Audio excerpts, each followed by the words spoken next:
जय श्री राधे कृष्णा दोस्तों।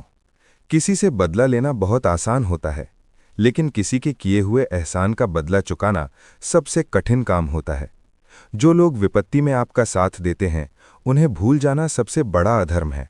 और याद रखिए, पैसे पर कभी घमंड मत कीजिए, क्योंकि पैसों से सिर्फ बिल चुकाए जा सकते हैं, कर्मों का हिसाब नहीं। नमस्कार दोस्तों, आपका दिल से स्वागत है हमारे चैनल में। दोस्तों, आज की ये कहानी हमें ये सिखाएगी कि जीवन में किन 4 लोगों पर कभी भी भरोसा नहीं करना चाहिए। एक बुद्धिमान तोते ने बताया, कुछ लोग ऐसे होते हैं जो दूसरे की स्त्री और धन को देखकर अपनी नीयत खो बैठते हैं, और वही लोग अंत में अपने ही पतन का कारण बनते हैं। तो आइए दोस्तों, इस ज्ञानवर्धक और चौंकाने वाली कथा के माध्यम से जानते हैं कि वे 4 लोग कौन हैं और कैसे एक साधारण पहलवान की बुद्धिमान पत्नी ने अहंकार, वासना और षड्यंत्र को उसकी ही भाषा में उत्तर दिया। तो चलिए दोस्तों, कहानी को शुरू करते हैं।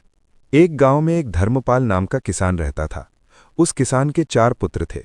चारों पुत्र धर्मपाल के धीरे धीरे बड़े हो रहे थे। धर्मपाल के 3 बेटे तो काफी बुद्धिमान थे, लेकिन उसका जो छोटा बेटा वीरसेन था, वो कुछ कम बुद्धि वाला था।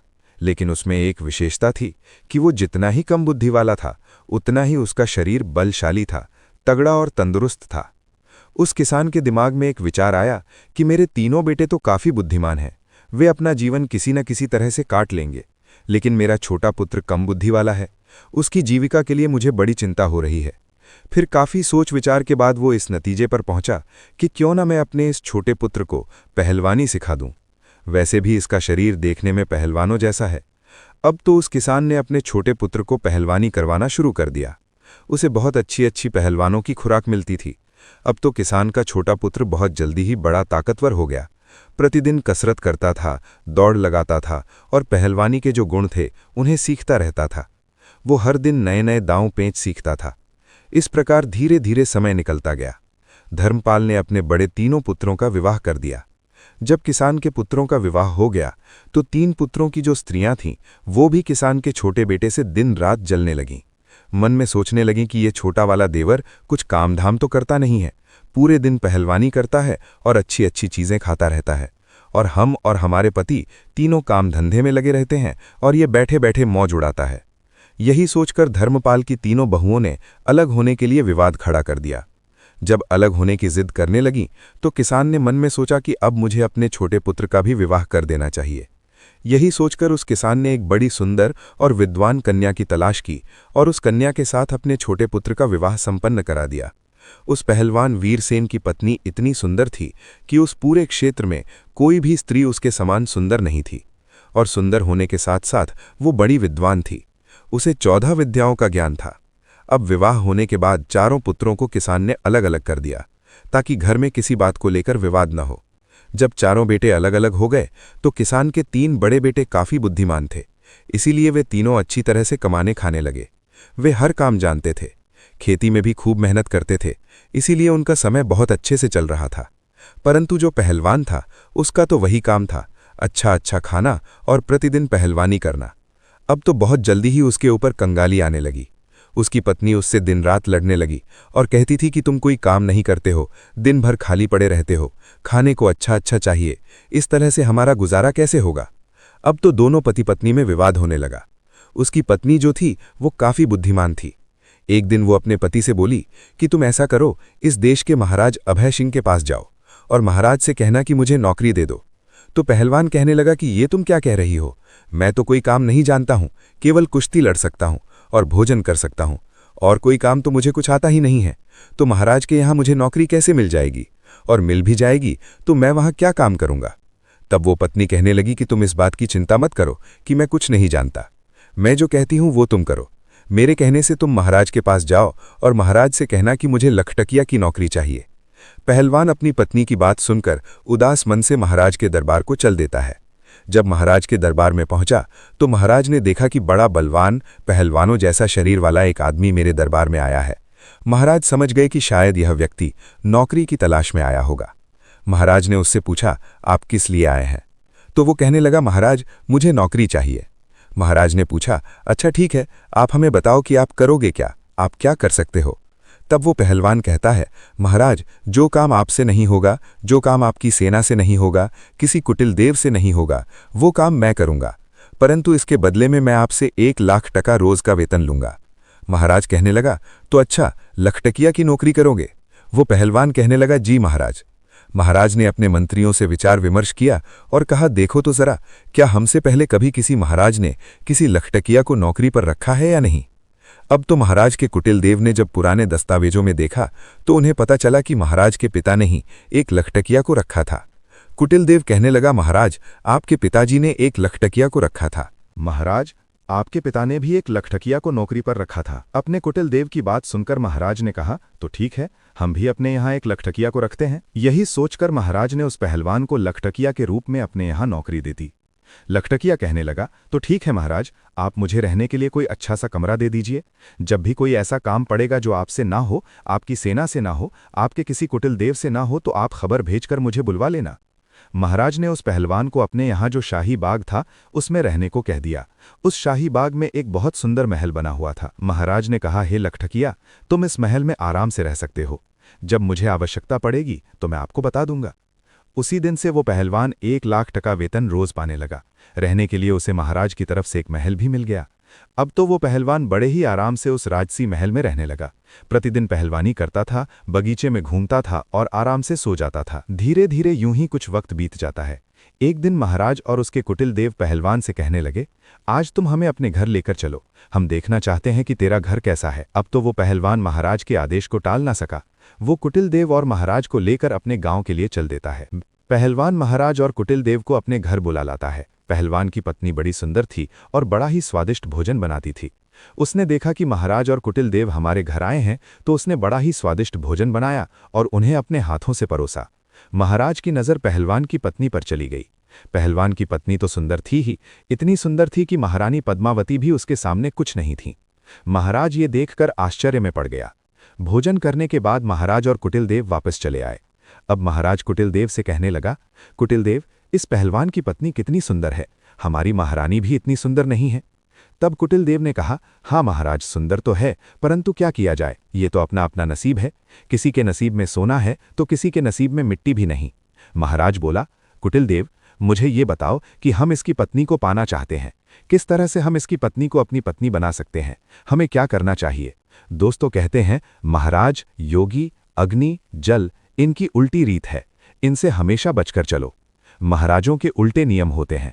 महाराज और कुटिल देव सोचने लगे, पहलवान की पत्नी को महाराज के महलों में कैसे लाया जाए। अब तो वे उसी दिन से पहलवान की पत्नी को हड़पने का षड्यंत्र रचने लगे। धीरे धीरे कुछ कुछ समय और बीत जाता है। इधर महाराज की जो माँ राजमाता थीं वो बीमार पड़ जाती हैं। जब राजमाता देवकी बीमार पड़ गईं तो महाराज ने बड़े बड़े वैद्यों को उन्हें दिखाया, परंतु किसी भी वैद्य का उपचार उन्हें ठीक नहीं कर पाया। राजमाता देवकी के पेट में दर्द होता था, उनके बदन का दर्द बढ़ता चला गया और कोई भी वैद्य या हकीम उनका इलाज नहीं कर सका। एक दिन एक वैद्य जी आए। कुटिल देव ने मन में विचार किया कि मुझे कुछ षड्यंत्र चाहिए। वैद्य को देखकर कुटिल देव कहने लगा, वैद्य जी, हमारे महाराज की माँ राजमाता देवकी बीमार हैं, क्या आप उनका इलाज कर सकते हैं? फिर वैद्य ने कहा, हाँ, हम अवश्य उनका इलाज कर देंगे। तब कुटिल देव ने कहा, देखो जी, आपको इलाज मेरे अनुसार करना होगा। मैं आपको 50 स्वर्ण मुद्राएं दूंगा। आप जब उनका इलाज करो तो इलाज के लिए उनसे ऐसी वस्तु मंगवाना जो कहीं भी उपलब्ध ना हो। वैद्य को जब 50 स्वर्ण मुद्राएं पकड़ाई गईं तो वो लालच में आ गया। वैद्य कहने लगा, चलो कुटिल देव जी, मैं ऐसा ही करूंगा। अब कुटिल देव वैद्य को लेकर राज दरबार में आया और महाराज से कहा, महाराज, ये वैद्य जी बड़े ही माने हुए हैं, इन्हें मैं समयपुरी से बुलाकर लाया हूं। ये वैद्य जी राजमाता देवकी का इलाज करना चाहते हैं। महाराज बोले, तब तो बड़ी ही प्रसन्नता की बात है। महाराज फौरन उस वैद्य को साथ लेकर आचार्य सोमेश्वर, सेनापति रणवीर सिंह और कुटिल देव के साथ अपनी राजमाता देवकी के पास गया। राजमाता देवकी का इलाज करने के लिए वहां पहले से कई वैद्य लगे हुए थे। वैद्य जी ने राजमाता देवकी की नब्ज देखी और नब्ज देखकर महाराज से कहा, हे महाराज, इनका इलाज अब संभव नहीं है। महाराज एकदम घबरा गया और कहने लगा, क्यों वैद्य जी, क्या बात है? वैद्य जी ने कहा, हे राजन, आपकी माता को सिर्फ एक ही वस्तु ठीक कर सकती है। महाराज कहने लगा, बताओ, वो है क्या? फिर वैद्य बोला, वो वस्तु बड़ी ही दुर्लभ है, इतनी आसानी से नहीं मिल सकती। महाराज बोले, आप बताओ तो सही, मैं उस औषधि को कुछ भी करके ढूंढ कर लाऊंगा। तब वैद्य जी ने बताया, महाराज, यदि आप 4 हूर बीला मंगवा दो तो आपकी माँ ठीक हो सकती है। 4 हूर बीला को मंगाकर आप उनका तेल निकलवाएं और उस तेल की मालिश राजमाता देवकी के शरीर पर करवाएं। राजमाता देवकी बहुत जल्दी स्वस्थ हो जाएंगी। वैद्य की बात सुनकर महाराज मन में विचार करने लगा, अवश्य हमें उस हूरबीला जानवर को मंगवाना चाहिए। फिर महाराज ने पूछा, वो कहाँ मिलता है? वैद्य कहने लगा, वो हूरबीला हिमालय के जंगलों में मिलता है। अब वही वैद्य राजमाता देवकी का इलाज करने में लग गया और महाराज दरबार में आते हैं। दरबार में आकर महाराज ने अपने समस्त सभासदों को बुलाया, मंत्रियों को बुलाया, रणवीर सिंहों को बुलाया और उनसे कहा, कोई भी ऐसा योद्धा है जो हूरबीला नाम के जानवर ला सके।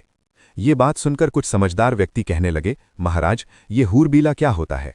हमने आज तक तो ये नाम नहीं सुना। महाराज कहने लगे, ये कोई एक प्रजाति का जानवर है जो हिमालय के जंगलों में रहता है। महाराज की बात सुनकर संपूर्ण दरबारी चुप हो गए, क्योंकि जिस हूरबीला की बात महाराज कर रहे थे आज तक किसी ने उस जानवर को नहीं देखा था। अब तो महाराज उन्हें चुपचाप देखकर कुटिलदेव से कहने लगे, कुटिलदेव जी, ऐसे तो काम नहीं चलेगा।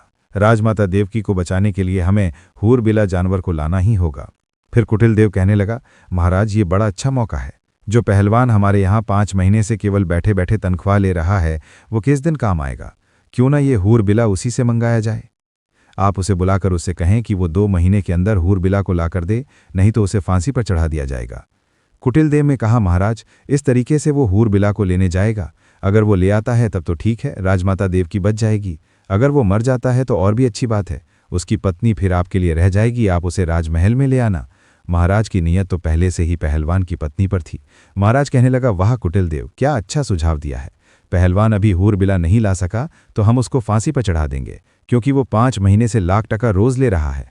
अब तो महाराज ने बिना देर किए 4 सिपाही भेजे और पहलवान को अपने दरबार में बुला लिया। पहलवान महाराज के दरबार में आ जाता है। महाराज ने कहा, हे पहलवान, तुम काफी समय से बैठे बैठे वेतन ले रहे हो, अभी तक कोई काम तुमने हमारा नहीं किया है। अब एक आवश्यक काम आ गया है। पहलवान बोला, महाराज आदेश कीजिए, मैं अवश्य करूंगा। तब महाराज कहता है, हमें 4 हूरबीला की जरूरत है, उनका तेल निकलवाना है और तेल निकलवाकर राजमाता देवकी के शरीर पर मालिश करनी है, जिससे उनकी बीमारी दूर हो सके। महाराज की बात सुनकर पहलवान सोच में पड़ गया और वो कहने लगा, महाराज, मुझे कुछ समझ में नहीं आया, ये हूरबीला क्या होता है? महाराज ने कहा, हम भी नहीं जानते, लेकिन तुम्हें लाना है। काफी सोच विचार के बाद पहलवान कहने लगा, महाराज, आप मुझे कुछ समय दीजिए। तब राज बोले, इसके लिए मैं आपको 2 महीने का समय देता हूं। यदि आप 1 महीने में हूरबीला को नहीं ला पाए तो आपको फांसी पर चढ़ा दिया जाएगा। पहलवान महाराज की बात सुनकर घबरा जाता है और अपने बगीचे में आता है। मंद बुद्धि का तो वो था ही। मन में विचार करने लगा कि चलो देख लूंगा, अगर कहीं मिलेगा तो। हमारे पास 2 महीने का समय है। इस प्रकार 4 दिन का समय तो वो वहीं पर निकाल देता है। अब इधर महाराज, कुटिलदेव और रणवीर सिंह मन में विचार करने लगे कि लगता है वो अभी तक हूरबीला को लेने नहीं गया है। 4 दिन से आराम से बाग में सो रहा है। आप उसके पास जाइए और उससे कहिए कि वो जल्दी से जल्दी हूरबीला को लेकर आए, वरना हम उसे फांसी पर चढ़ा देंगे।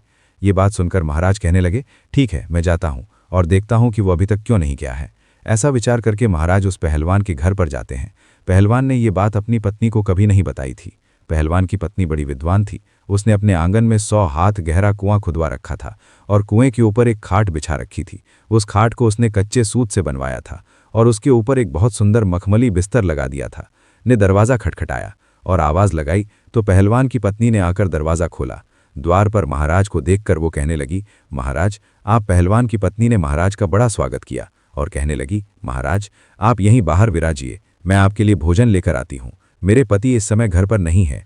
महाराज कहने लगा, अरे नहीं नहीं, मैं बाहर क्या करूँगा, मैं तो आपके साथ अंदर चलता हूँ। अब तो महाराज पहलवान के बारे में उसकी पत्नी से गलत बातें करने लगा। वो कहने लगा, हे सुंदरी, लगता है पहलवान आपको अच्छे से नहीं रखता है। अरे वो आपको क्या अच्छे से रखेगा, वो तो खुद दूसरे की नौकरी करता है। अगर तुम हमारे महलों की महारानी होती तो जिंदगी कितनी खूबसूरत होती। महाराज के मुख से जब इस तरह की मीठी मीठी बातें पहलवान की पत्नी ने सुनी तो वो समझ गई कि लगता है महाराज की नीयत खराब है, इसलिए अब इनको सबक सिखाना चाहिए। पहलवान की पत्नी ने महाराज से कहा, आओ महाराज, अंदर आइए। आप ठीक कह रहे हैं, पहलवान किसी भी तरह से मेरे योग्य नहीं है। अब मैं ही उसको छोड़ दूंगी और आज से मैं तुम्हारे साथ रहूंगी। उसने और भी दिमाग से काम लिया। अब तो महाराज उसकी बातों में आ गया और उसके साथ अंदर चला जाता है। उसके महल में पहलवान की पत्नी ने जो कच्चे सूत का पलंग बनाकर कुएं के ऊपर बिछा रखा था, उसके ऊपर मखमल की चादर बिछा दी थी। उसने महाराज से कहा, आप इस चारपाई पर बैठिए, मैं आपकी सेवा करती हूँ। जैसे ही महाराज उस चारपाई पर बैठता है तो कच्चे धागे से बना हुआ वो पलंग टूटकर उसी कुएं में गिर जाता है। महाराज उस कुएं में गिर जाता है।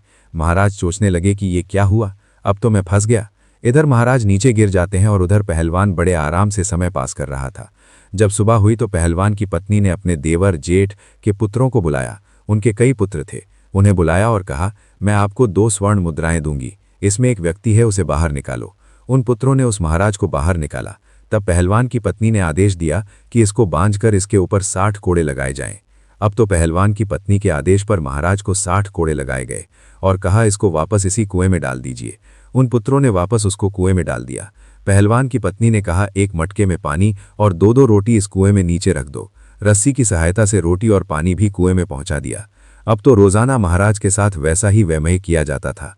उधर महाराज मन में विचार करने लगा कि अब तो मैं बहुत बुरा फंस गया हूं। अब तो उसके भतीजे रोज उसको कुएं से निकालते, 60 कोड़े मारते और फिर से कुएं में डाल देते थे। महाराज को पिटते पिटते 3 से 4 दिन हो गए। महाराज जब अपने दरबार में नहीं पहुंचा, अपने घर नहीं पहुंचा, तो कुटिलदेव विचार करने लगा कि महाराज को क्या हुआ। महाराज काफी दिन से पहलवान की पत्नी के पास गए थे, न जाने क्या कर रहे, मुझे भी चलकर देखना चाहिए। ऐसा विचार करके कुटिलदेव भी चल देता है। जब काफी अंधेरा हो जाता है तो कुटिलदेव उस पहलवान की पत्नी के महल के द्वार पर पहुंच जाता है और आवाज लगाई तो पहलवान की पत्नी बाहर आती है। बाहर आकर देखा तो महाराज के कुटिलदेव थे। कुटिलदेव कहने लगा, देखो मैं महाराज का कुटिलदेव हूं और आपसे मिलने आया हूं। पहलवान की पत्नी बोली, आप क्यों आए हैं? पहलवान की पत्नी के ऊपर कुटिलदेव की भी नीयत खराब थी। कुटिलदेव कहने लगा, मैं इसलिए आया हूं कि मैं तुमको बता दूं कि देखो पहलवान तो अब मर ही जाएगा, वह जीवित नहीं रहेगा क्योंकि वह हिमालय के जंगलों में गया है और तुम कहाँ अकेली यहाँ रहोगी। इसीलिए तुम मेरे साथ चलो, मैं आपको महाराज के महलों में लेकर चलूंगा। पहलवान की पत्नी ने जब कुटिलदेव की बात सुनी तो वह उसके दिमाग को भी समझ गई। उसने फिर से दिमाग से काम लिया और कहने लगी, आप मेरे साथ आइए। इस प्रकार पहलवान की पत्नी कुटिलदेव को बुलाकर अंदर ले गई और उसी खाट पर जिस पर कच्चा सूत लगा हुआ था कुटिलदेव को बैठा दिया। कुटिलदेव जैसा ही खाट पर बैठा तो एकदम से कुएं के अंदर गिर पड़ा और महाराज के ऊपर जाकर गिरा। महाराज देखकर कहने लगा, कुटिलदेव जी तुम यहाँ कैसे? तब कुटिलदेव ने कहा, महाराज आप यहाँ कैसे? महाराज ने जवाब दिया, मैं पहलवान की पत्नी की खातिर खुशामद में हूं, अब तू भी आ गया है तो और भी अच्छा हुआ। इधर जब सुबह हुई तो पहलवान की पत्नी ने अपने जेठ के पुत्र और अपने कुटुंब के जो पुत्र थे उन्हें बुलवाया। उनका रोजाना का नियम बन गया था। वे आए और उन्होंने एक रस्सी डाल दी। उन्होंने बोला, नंबर 1। महाराज कहने लगा, मेरा नंबर आया है, पहले मैं जाऊंगा।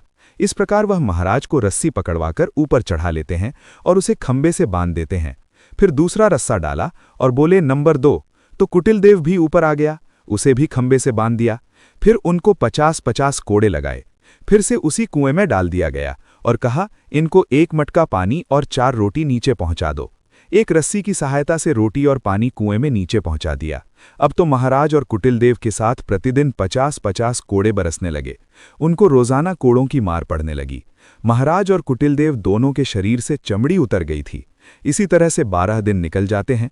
इधर महाराज के रणवीर सिंह ने विचार किया कि महाराज को ढूंढने के लिए कुटिलदेव गया था, वह भी लौटकर अभी तक नहीं आया। मुझे भी चलकर देखना चाहिए कि उनके साथ आखिर क्या हुआ है। वह तो पहलवान की पत्नी के पास ही तो नहीं रुक गए, न जाने क्या कर रहे हैं। यह विचार करके रणवीर सिंह भी चल देता है। रणवीर सिंह जब शाम होने पर पहलवान के घर जाता है, इधर पहलवान की पत्नी ने आकर दरवाजा खोला। बाहर देखा तो रणवीर सिंह खड़ा था। तब पूछने लगी, आप कौन हैं? तो रणवीर सिंह कहने लगा, हम महाराज के रणवीर सिंह हैं और तुम्हारे पास आज की रात्रि बिताना चाहते हैं। क्योंकि पहलवान की पत्नी बहुत सुंदर थी, जो एक बार उसे देख लेता था तो उस पर मोहित हो जाता था। रणवीर सिंह भी पहलवान की पत्नी पर मोहित हो गया। रणवीर सिंह की मंशा को वह अच्छी तरह समझ गई कि यह षड्यंत्रकारी है और मेरे पास आया है। पहलवान की पत्नी कहने लगी, हाँ आइए ना, आपका भी मेरे घर में स्वागत है। रणवीर सिंह भी उसकी बातों में फंस गया। रणवीर सिंह ने सोचा, अब तो यह मेरी पत्नी होकर रहेगी। लेकिन पहलवान की पत्नी बड़ी विद्वान थी। उसने रणवीर सिंह को भी उसी खाट पर बैठने को कहा और जैसे ही वह कच्चे सूत की खाट पर बैठा तो वह भी नीचे कुएं में गिर गया। उसमें महाराज और कुटिलदेव तो पहले से ही पड़े हुए थे। जब महाराज ने और कुटिलदेव ने रणवीर सिंह को देखा तो कहने लगे, रणवीर सिंह तुम? रणवीर सिंह बोला, जी महाराज, अरे आप भी इसी में हैं, मैं आपको ही तो ढूंढने आया था। महाराज बोला, तुमने ढूंढ लिया हमें, अब सुबह देखना क्या होता है। रणवीर सिंह बोला, क्या होगा? तब कुटिलदेव बोले, सुबह देखना, अभी चुपचाप सो जाओ। जब सुबह हुई तो पहलवान की पत्नी ने अपने देवर जेठ पुत्रों को बुलवाया। वह सब लोग आए और उन्होंने आकर रस्सा नंबर 1 डाल दिया। उसे पकड़कर महाराज ऊपर आ गया। महाराज को रोज की तरह खंबे से बांध दिया। फिर दूसरा रस्सा डाला, कुटिलदेव भी उसे पकड़कर ऊपर आ गया। इसी तरह से तीसरा रस्सा भी डालकर रणवीर सिंह को भी ऊपर निकाल दिया। इस प्रकार से पहलवान की पत्नी ने आदेश दिया कि कैदी नंबर 1 को 200 कोड़े लगाए जाएं, कैदी नंबर 2 को 300 कोड़े मारे जाएं और कैदी नंबर 3 को 400 कोड़े मारे जाएं। पहलवान की पत्नी की बात सुनकर उन सभी पुत्रों ने कोड़े मारने शुरू कर दिए। कोड़ों की मार पड़ने से उनकी चमड़ी निकल आई। कोड़े मारने के बाद रस्सियों के सहारे उन्हें उसी कुएं में फिर लटका दिया। उसके बाद उन्हें पीने के लिए मटके का पानी और 6 रोटी उसमें डाल दी। धीरे धीरे समय निकलता गया। महाराज, कुटिलदेव और रणवीर सिंह तीनों को प्रतिदिन मार पड़ती थी। उनकी पीठ पर रोज कोड़े बरसते थे। अब तो वह बड़े परेशान होने लगे। कहाँ वह पहलवान की पत्नी को लेने आए थे और कहाँ उल्टे उनकी ही जान के लाले पड़ गए। अब एक दिन धर्मदत्त, जो महाराज के धर्मदत्त थे, उन्होंने मन में विचार किया कि चलिए मैं भी चलकर देखता हूं कि महाराज, कुटिलदेव और रणवीर सिंह जी अभी तक क्यों नहीं आए। जो भी पहलवान की पत्नी के पास जाता है वह लौटकर क्यों नहीं आता है। न जाने क्या कर रहे हैं वे लोग। मैं चलकर देखता हूं। यह विचार करके धर्मदत्त भी चल देता है। वह घोड़े पर बैठा और चल दिया।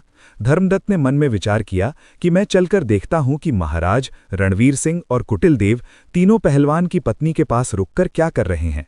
ऐसा क्या है वहां। ऐसा विचार करके धर्मदत्त अंधेरे में पहलवान के घर जाते हैं और उसने दरवाज़ा खटखटाया। आवाज़ लगाई तो पहलवान की पत्नी समझ गई, लगता है कोई महाराज के यहाँ से आया है। उसने दरवाज़ा खोला तो देखा द्वार पर धर्मदत्त खड़ा है। ये देखकर पहलवान की पत्नी कहने लगी, तुम कौन हो। उसने बताया, हम धर्मदत्त हैं, महाराज के यहाँ से आए हैं। धर्मदत्त ने जब पहलवान की पत्नी को देखा तो वो भी उसकी सुंदरता पर लट्टू हो गया और वो भी उसी के घर रात में रुकना चाहता था। पहलवान की पत्नी बोली, आपका स्वागत है। उसी रात धर्मदत्त को भी ले जाकर उसी कच्चे सूत के पलंग पर बैठा दिया और जैसे ही धर्मदत्त चारपाई पर बैठा, एकदम से नीचे कुएं में गिर गया। महाराज, कुटिलदेव और रणवीर सिंह पहले से ही उस कुएं में नीचे थे। ये देखकर महाराज कहने लगा, धर्मदत्त जी, आप भी यहाँ आ गए। धर्मदत्त ने पूछा, महाराज साहब, आप यहाँ क्या कर रहे हैं। तब महाराज ने कहा, सुबह देखना यहाँ क्या होता है। धर्मदत्त कहने लगा, महाराज क्या होगा। महाराज ने कहा, सुबह देखना, अब आप आराम से रात में विश्राम करें। इधर सुबह हुई तो पत्नी ने अपने देवर और जेठ के पुत्रों को बुलाया और 4 रस्सी उस कुएं में डलवाई। एक एक करके महाराज, रणवीर सिंह और कुटिलदेव सभी को बाहर निकाला। फिर सभी को 50-50 कोड़े मारे गए। इसके बाद चारों को फिर नीचे उतार दिया और उन्हें एक मटका पानी और 8 रोटियां खाने के लिए डाल दी। अब तो पहलवान की पत्नी का नियम बन गया कि अपने देवर और जेठ के पुत्रों को बुलाती, उन्हें बाहर निकलवाती और फिर 50-50 कोड़े लगवाती, उसी कुएं में फिर से उन्हें नीचे डाल देती। अब तो वे चारों उस कुएं में पड़े पड़े बीमार पड़ने लगे। अब तो महाराज मन में विचार करने लगा कि यहाँ से कैसे छूटा जाए। अब वे मन ही मन बहुत दुखी हो रहे थे। करने लगा कि अब मैं हुरबेला को कहाँ से लाऊं। अगर नहीं ले गया तो महाराज निश्चित ही मुझे फांसी पर चढ़ा देगा। सोचने लगा, चलो अपनी पत्नी के पास चलता हूँ, यदि वो कोई उपाय बता दे तो शायद मैं इस मुसीबत से निकल सकता हूँ। निराश हृदय से पहलवान अपनी पत्नी के पास जाता है। जब अपने पति का चेहरा उदास देखा तो उसकी पत्नी पूछने लगी, ऐसा क्या कारण है जो आपका चेहरा तना हुआ है। तो वो कहने लगा, अब मुझे महाराज फांसी की सज़ा देने वाला है। उसकी पत्नी ने पूछा, क्यों जी, महाराज आपको फांसी पर क्यों चढ़ाएंगे। पहलवान ने कहा कि उसने मुझसे ऐसा काम बताया है जो मुझसे होगा ही नहीं। उसकी पत्नी बोली, बताओ तो सही, महाराज ने तुम्हें क्या काम बताया है जिसे लेकर आप इतने चिंतित हैं। पहलवान ने सारी बात अपनी पत्नी को बताई और कहा, महाराज ने मुझसे 4 हुरबेला मांगे हैं और वे हुरबेला हिमालय के जंगलों में मिलते हैं। महाराज उनका तेल निकलवाए। राजमाता देवकी बहुत बीमार है, उस तेल से राजमाता देवकी की मालिश की जाएगी। तब पहलवान की पत्नी कहने लगी, बस ये छोटी सी बात है, मैं तो घबरा गई थी, पता नहीं कौन सी बात होगी। ऐसे हुरबेला तो हमारे जंगलों में काफ़ी हैं, मैं अपने बालकों से कहकर उन्हें पकड़वा दूंगी। आप तब तक 4-5 दिन के लिए अपने ससुराल चले जाओ, उन्होंने आपको बुलाया है। पहलवान अपनी पत्नी के कहने पर अपने ससुराल चला जाता है। मंद बुद्धि का तो वो था ही। वो मन में विचार करने लगा, इसका मतलब मेरी मुसीबत मेरी पत्नी दूर कर देगी। इधर पहलवान की पत्नी ने अपने बच्चों, देवर और जेठ के पुत्रों को आदेश दिया। उन्होंने कहा, आप कुछ पंखों की व्यवस्था करो, चिड़िया, कबूतर, मोर और समस्त पक्षियों के पंख लाओ। ज़्यादा से ज़्यादा पंख लेकर आओ और एक कमरे में उन पंखों को भर दो। उसके देवर जेठ के पुत्र छोटे छोटे बालक ही थे। उन्होंने 2 दिन में ही वो कमरा पंखों से भर दिया। जब तीसरा दिन हुआ तो पहलवान की पत्नी ने अपने देवर और जेठ के पुत्रों को बुलाया और उनसे कहा, आप 2 क्विंटल तारकोल की व्यवस्था करो। इस प्रकार से तारकोल की व्यवस्था की गई। फिर उसके बाद उसे गर्म किया गया। जब वो पतला हो गया तो उसे ठंडा करने रख दिया। ठंडा हो जाने पर उसे एक बड़ी कढ़ाई में भरकर रख दिया। जब तारकोल ठंडा हो गया तो उसे एक बड़ी कढ़ाई में भरकर रखा गया। उसके बाद उस कुएं में 1 नंबर रस्सा डाला गया। तो महाराज सोचने लगा, अरे आज तो मुझे दोपहर से ही बुलाया जा रहा है। रोजाना तो सुबह पिटाई होती थी, अभी तो दोपहर का समय है। क्या आज फिर मार पड़ने वाली है? महाराज चुपचाप ऊपर चढ़ जाता है। पहलवान की पत्नी वहां डंडा लेकर बैठी थी। उसने महाराज से कहा, ये कढ़ाई रखी है, इसमें स्नान करो। यदि ज्यादा आनाकानी की तो इस डंडे की मार पड़ेगी।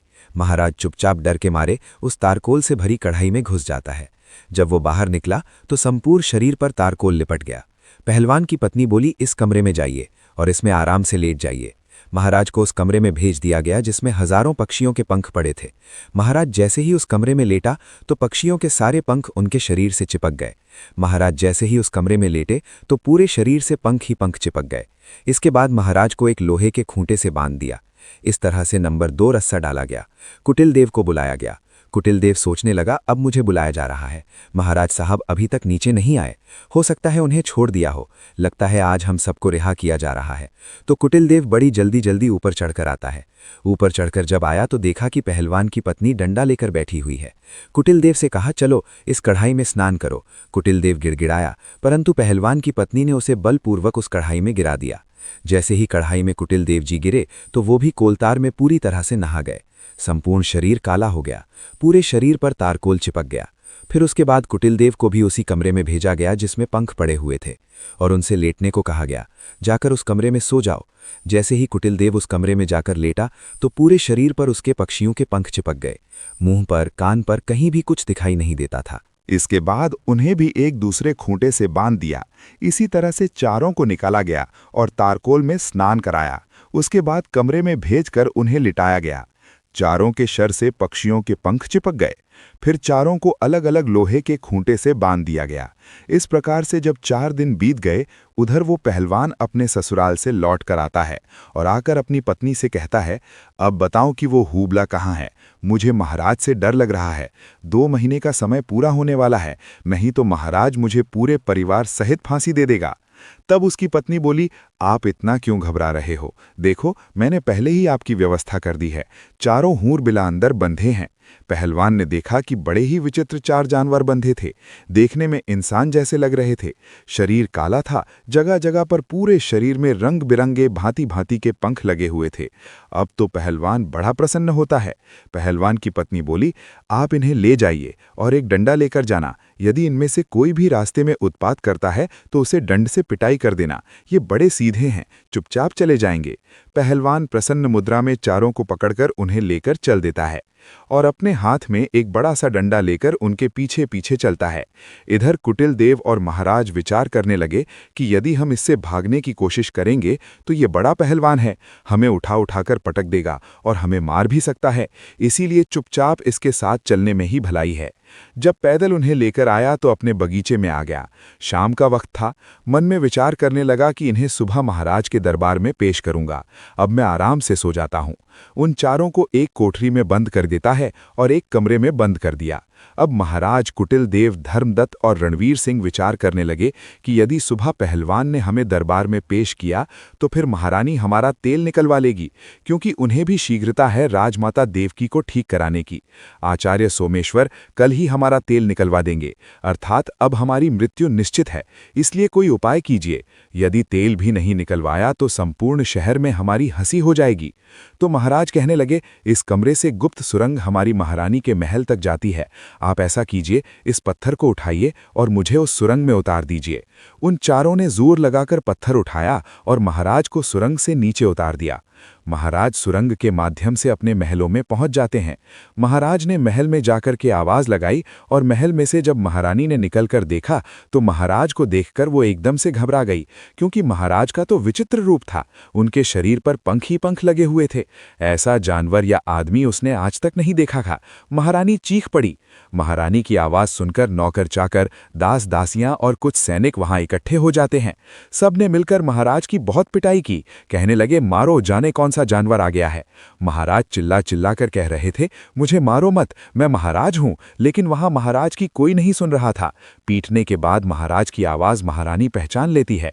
तब महारानी ने पूछा, यदि आप महाराज हैं तो फिर ये क्या हुआ, आपने क्या हुलिया बना रखा है। तब महाराज बोला, पहले शांत हो जाओ और चुपचाप मुझे कमरे में ले चलो और थोड़े से मिट्टी के तेल की व्यवस्था करो। मुझे जल्दी जल्दी उस मिट्टी के तेल में स्नान कराओ। महारानी ने अपने नौकर से कहकर मिट्टी का तेल मंगवाया और महाराज को उस मिट्टी के तेल में स्नान कराया, जिससे महाराज के शरीर का जो कोलतार था वो छूट गया। फिर महाराज को स्नान कराया तो महाराज का पूरा शरीर लाल पड़ गया था। पूरे शरीर पर कोड़े की चोट के निशान बने हुए थे। अब तो महाराज रात को आराम से अपने महल में सो जाता है और सुबह कपड़े पहनकर अपने दरबार में जाकर बैठ जाता है। इधर जब सवेरा होता है उधर पहलवान जागता है और उसने जाग करके वो कमरा खोला तो उसने देखा कि उसमें से एक गायब था। 3 ही हूरबला बचे थे। अब तो वो डंडा लेकर उन तीनों को मारने लगा। पूछने लगा, बताओ एक कहाँ है। तीनों कहने लगे, देखो भाई, हमें मारो मत, हम आपको सब कुछ बता देंगे। पहलवान कहने लगा, नहीं, हमें जल्दी बताओ, महाराज अगर पूछेगा कि चौथा कहाँ है तो वो हमें फांसी लगा देगा। तीनों कहने लगे, देखो, जब महाराज तुमसे ये कहे कि चौथा कहाँ है तो तुम ये कह देना कि हमें सब पता है, हम तुम्हारी पोल खोल देंगे। तब महाराज समझ जाएगा और वो तुमसे कुछ नहीं कहेगा। ये सुनकर पहलवान प्रसन्न होता हुआ उन तीनों को लेकर महाराज के दरबार में उपस्थित होता है। संपूर्ण दरबार उन्हें देखकर अचंभित हो जाती है। पूरा दरबार उन्हें देखकर हंसने लगा, सोचने लगा कि ये तो बड़े विचित्र जानवर हैं, ऐसे जानवर तो हमने पहले कभी नहीं देखे। महाराज को पहलवान ने उन तीनों हूरबिला को सौंप दिया। तीनों को देखकर महाराज कहने लगा, अरे पहलवान, मैंने तो तुझसे 4 हूरबिला मांगे थे, ये तो 3 है, एक कहाँ है? मैं तुम्हें अभी फांसी पर चढ़ा दूंगा। पहलवान कहने लगा, महाराज, ज्यादा बोलोगे तो मैं तुम्हारी सारी पोल खोल दूंगा और मैं सबको बता दूंगा। पहलवान की ये बात सुनकर महाराज समझ जाता है, लगता है इसको सब पता है, अगर इसने मेरी पोल खोल दी तो मैं मुंह दिखाने के लायक नहीं रहूंगा।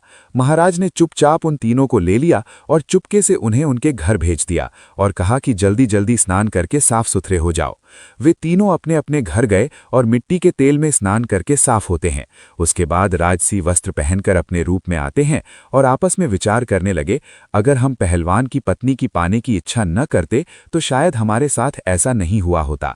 अब ये बात हम किसी को नहीं बता सकते। अगर पहलवान और उसकी पत्नी से बदला लेते हैं तो भी ये बात महारानी को और पूरे नगर में फैला देंगे। इसलिए इस रहस्य को गुप्त ही रखना ठीक है। इस प्रकार उन्होंने पहलवान को कुछ नहीं कहा और पहलवान आनंद से महाराज के यहाँ नौकरी करता रहा। दोस्तों, इस कहानी से हमें एक बहुत बड़ी सीख मिलती है। जो व्यक्ति दूसरे की स्त्री, दूसरे के धन और दूसरे के सुख पर गलत नजर डालता है, वो चाहे राजा ही क्यों ना हो, अंत में अपमान और पीड़ा ही पाता है। ये कहानी हमें बताती है कि ये 4 प्रकार के लोग हमेशा अपनी नीयत खो देते हैं। जो कामी और लालची होते हैं, जिन्हें धर्म और मर्यादा का ज्ञान नहीं होता, जो किसी आदर्श या ईश्वर से नहीं डरते और जिनका मन हमेशा चंचल रहता है। ऐसे लोगों से दूरी बनाकर चलना ही सबसे बड़ा विवेक है। दोस्तों, यदि हम अपने जीवन में धर्म, संयम और विवेक को अपनाएं तो कोई भी षड्यंत्र हमें नुकसान नहीं पहुंचा सकता।